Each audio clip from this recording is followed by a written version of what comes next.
जेकर हम चेला मानतानी। हाँ जी गीत संगीत में हमारे केहू गुरु ना होतना बाबूजी जी संग सिखौल तेगो रौरा सबके भजन में हम गम के गीत सुनावत। सही बात है। भजन में गम के गीत भजन में हमारे से सुनी कि भजनों में गम के गीत हो सकता राधा कृष्ण के ऊपर लड़का लड़की के ऊपर गोलू राजा बहुत गोले बड़े कि होई जाला जिंदगी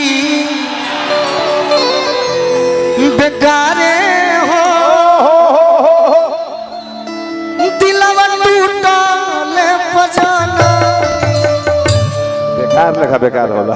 प्रेमी प्रेमिका खातिर है गीत कोनो बाउर ना होला। अभी गाई तो के नहीं खेल सुन ले जकरे सलभ पइलू ओकरे से परेशानी बा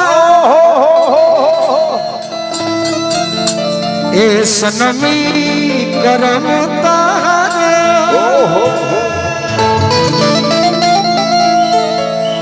लागे खानदानी देखा यहाँ लव पॉइंट आ गई।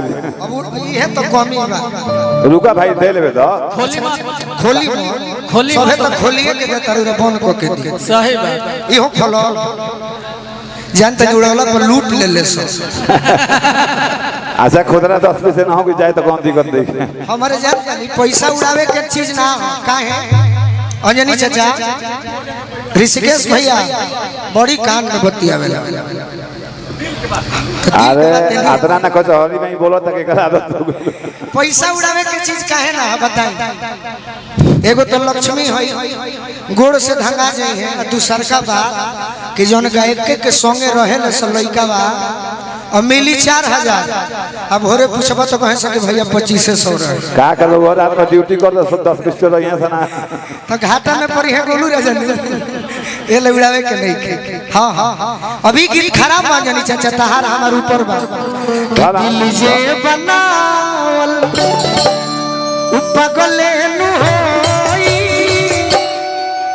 प्यार जे बनावल उ होई कसाई।